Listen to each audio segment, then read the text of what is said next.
Hello guys. जैसा कि UPSC ने प्रीलिम्स 2025 की रिजल्ट आउट कर दी है। काफ़ी बच्चे परेशान हैं कि मैम मेरा 75 प्लस स्कोर आ रहा था, 85 प्लस स्कोर आ रहा था, 100 प्लस स्कोर आ रहा था। I am also in the CSAT 70 plus, still not clear this prelims 2025। What is the reason behind this?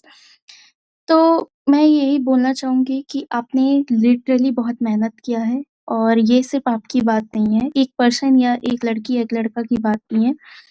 ज़्यादातर मेजॉरिटी में पीपल के साथ यही हुआ है कि जिनके अच्छे खासे स्कोर आ रहे हैं, उन्होंने क्लियर नहीं किया पिटे।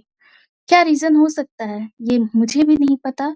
क्या कट ऑफ हाई गया हो? अगर कट ऑफ हाई जा रहा है, इट मीन्स क्या दुनिया के सारे इंडिया के सारे इंटेलिजेंट बच्चे आ गए इसी टाइम और उनकी इतनी हाई गई कि उन्होंने 120, 130 नंबर लाया इसीलिए उनका पीटी हो गया।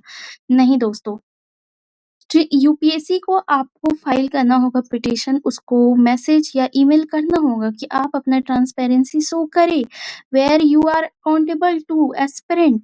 आप उन पे क्वेश्चन मार्क कीजिए। अगर वो क्वेश्चन मार्क का आंसर नहीं देते तो कोर्ट का सहारा लीजिए। क्योंकि काफ़ी बच्चों के साथ यही हुआ है, मेजॉरिटी ऑफ देम के साथ तो यही हुआ कि उन्होंने मेंस की प्रोग्राम खरीद ली। उन्होंने ऑप्शनल के पेपर के आंसर शीट, आंसर की जो आंसर राइटिंग होती है उसकी प्रोग्राम खरीदी, उन्होंने जीएस की खरीदी। वो घर में बता के आया कि मेरा हो रहा है, क्यों? क्योंकि वो या तो इन बिटवीन 90 टू 95 स्कोर कर रहे थे जीएस में, सीसैट में 70 प्लस। और कोचिंग वालों ने तो पूरे मैसेज में डाल दिया कि जिनका भी 50 प्लस सीसैट हो रहा है, वो मेंस की तैयारी करे, जिनका भी 70 प्लस जा रहा है, वो मेंस की तैयारी करे। काफ़ी जिनकी तो पुअर बैकग्राउंड हो, ठीक है, जो इकोनॉमिकली वीकर सेक्शंस लोग हैं, जो उनको लग रहा था कि मेरा होने वाला है, उन्होंने तो कर्जा ले लेके तैयारी करना स्टार्ट कर दिया था। ऑलमोस्ट 15 डेज़ सबों को रश था मार्केट में कि हम तैयारी कर रहे हैं, हम पीटी दे रहे हैं, हम पीटी मेरा हो रहा है तो मेंस दे रहे हैं। ये सिर्फ़ आपके साथ बच्चे के साथ नहीं हुआ है, ये काफ़ी लोगों के साथ हुआ है। देखिए मैं आपके सामने सो मेनी एग्ज़ाम्पल्स मैं लेके आई हूँ। देखिए एक बच्चा है जो इसको 94.66 जीएस में आ रहा है और सीसेट में 70 plus, still he didn't clear PT. और ये एक बच्चे की बात नहीं है, बहुत सारे बच्चे हैं जिनके जीएस में वो 108 आ रहे हैं, सीसेट में 70। पता नहीं, हर साल तो यूपीएससी के रिज़ल्ट इतने वेरी नहीं किए जिस साल इस बार हुए हैं। मतलब इस this time like a unfortunate कि आप आंसर की मैच कर रहे हो कोचिंग वालों से और आपका इतना वेरिएशन आ जाए कि आपका पीटी ही ना निकले। मुझे तो लगता है कि यूपीएससी को इस सामने आना चाहिए, उसे अपना ट्रांसपेरेंसी, अकाउंटेबिलिटी शो करना चाहिए। उन्हें अपना आंसर की रिलीज़ करनी चाहिए। लास्ट टाइम उन्होंने क्या किया? 2024 में उन्होंने यही किया कि हमारा एग्ज़ाम अगर 25th में को हो तो उससे 3-4 दिन पहले उन्होंने रिज़ल्ट जारी किया ताकि बच्चे बिज़ी रहे स्टडी में, कोई कंप्लेन ना करे। यही ट्रांसपेरेंसी, यही अकाउंटेबिलिटी। एक तो आप रिज़ल्ट 1 साल बाद रिलीज़ करते हो। ऊपर से आप 1 साल बाद रिलीज़ करने के जस्ट दूसरे एग्ज़ाम होने वाला उससे 3 दिन पहले रिलीज़ करते हो, ताकि वो बच्चा जो मेंटल प्रेशर झेले कि हाँ, मेरा ये हुआ था, मैं इसमें इम्प्रूव नहीं कर पाया।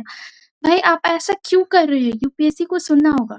सो मेनी एग्ज़ाम्पल्स, बच्चे रो रहे हैं। उन्हें दिखाई नहीं दे रहा है कि क्या मुझे आंसर की रिलीज़ करना है, क्या आंसर की रिलीज़ करने से क्या आपकी ट्रांसपेरेंसी पूरी बिखर जाएगी? नहीं बिखरेगी। अगर आप आंसर की रिलीज़ क एक तो आप 100 क्वेश्चन अच्छे से बनाते नहीं हो। लास्ट टाइम आपने 3 क्वेश्चन्स को ड्रॉप कर दिया। अगर 3 क्वेश्चन वही सही रहते तो कितने बच्चे मेंस लिख रहे होते? किसी का आप अटेम्प्ट को, किसी के आप उम्र को आप नहीं समझना चाह रहे हैं। बस आपका जो मर्ज़ी हो रहा है वो कर रहे हैं। आपको ये ऑप्शन पैटर्न चेंज करना है तो वो पैटर्न कर दे रहे हैं। आपको वो क्वेश्चन बनाने हैं तो वो क्वेश्चन बना दे रहे हैं। हर टाइम एक स्टैटिक पोर्शन से क्वेश्चन आते थे। इस बार इतने वेरिएशन, इतने चेंजेस इकोनॉमिक्स में डिजिट दिए गए हैं। आपको यहाँ पे एप्लीकेशन बेस्ड क्वेश्चन नहीं, फॉर्मूला बेस्ड क्वेश्चन बोला जा रहा है कि आप फॉर्मूला याद किए हो, समझे हो तो इसे अप्लाई करो और सॉल्व करो। ये कैसी बात है? अगर बच्चा उतना कर भी रहा है तो इतनी सी तो खिदमत रखो कि आप आंसर की सही टाइम पे रिलीज़ कर दो, सो दैट बच्चे इतना भी डिमोटिवेट ना हो कि सुसाइड कर ले, ठीक है? उन्हें आप कमीशन में इंक्लूड करना चाहते हो कि क्या करना चाहते हो? आप क्या सेट करना चाहते हो एग्ज़ाम्पल? देश के न्यू युवा पे, यूथ पे आप क्या सेट करना चाह रहे हो एग्ज़ाम्पल? कि आप इतनी सालों की कमीशन बॉडी, आप क्या बोलते हैं, एक ट्रांसपेरेंसी नहीं ला रहे, एक अकाउंटेबिलिटी नहीं ला रहे कि बच्चे आंसर की देख पाए, समझ पाए कि मैं कहाँ पे फेल हो रहा हूँ। इस बार मेजॉरिटी ऑफ द पीपल के साथ यही हुआ कि उनकी अच्छी खासी स्कोर हो रही है जीएस एज वेल सीसेट में, still they didn't clear the PT. तो आपको क्वेश्चन रेज करना होगा। हम लोग अगर 14 लाख बच्चे भर रहे हैं तो मान के चलो, अगर 14,000 बच्चों का पीटी में सिलेक्शन हुआ तो बाकी लोग क्यों बैठे हो? सारे के सारे फाइल करो, सारे के सारे कंप्लेन करो, सारे के सारे ईमेल करो। यूपीएससी को जवाब देना होगा। उसे अपना पैटर्न, ये जो 4 सालों से उनका 80 सालों से जो भी है, 60 सालों से जो भी चला आ रहा है, उनको अपना पैटर्न चेंज करना होगा। उन्हें अपना आंसर की रिलीज़ करना होगा। This time UPSC need to be change. और जो भी है डिमोटिवेट हुए हैं, वो अपने आप को फिर से खड़ा करे, प्लान बी के बारे में सोचे। जिनका भी 3 या चौथा अटेम्प्ट हो चुका है, प्लान बी के बारे में सोचे, क्योंकि UPSC is not the ultimate game. जो सर्विस में है, वो भी परेशान है, जो सर्विस में नहीं है, वो भी परेशान है। तो आप प्लान बी के बारे में सोचें और किसी एक चीज़ को हर एक चीज़ नहीं मान के चलना चाहिए। और जिनका ये लास्ट अटेम्प्ट था, नहीं कर पाए, आपके लिए बस यही बोलूँगी कि आपने इतना लंबा जो सफ़र है ये तय किया, यही आप में बहुत बड़ी बात है। अब यूपीएससी का तो ऐसी मतलब पैटर्न है, आप क्या कर सकते हो? लिमिटेड अटेम्प्ट, ऊपर से इतने क्वेश्चन में वेरिएशन, ऊपर से क्वेश्चन में इतने ड्रॉप्स कर जाना, अपने मर्ज़ी से क्वेश्चन बनाना, अपनी मर्ज़ी से आंसर सेट करना। जो चीज़ बात आपको गूगल में सही बोल रही है, जो बुक में सही बोल रही है, वो आप गलत ठहरा देते हो। लास्ट टाइम कि क्या मतलब फाइनेंस मिनिस्टर budget पेश कर सकती है on the behalf of president. Yes, it is absolutely true and it is written in the constitution.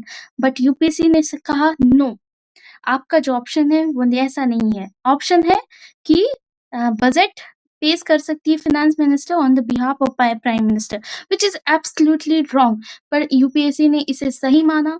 तो इतना वेगनेस है यूपीएससी के एग्जाम में कि यू कांट कंसिडर कि हाँ, आप सही डायरेक्शन में जा रहे हो या आप सही कर रहे हो। तो यूपीएससी को आप कंप्लेन करो उसके ईमेल पे, उसको आरटीआई करो, पिटीशन फाइल करो, जो करना है करो, लेकिन यूपीएससी को दिस टाइम ट्रांसपेरेंसी लानी होगी।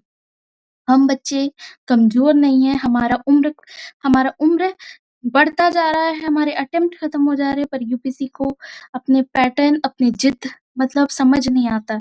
एट लीस्ट वो ट्रांसपेरेंसी, अकाउंटेबिलिटी एक आईएएस ऑफिसर से माँगता है, तो वो खुद कमीशन क्यों नहीं देता?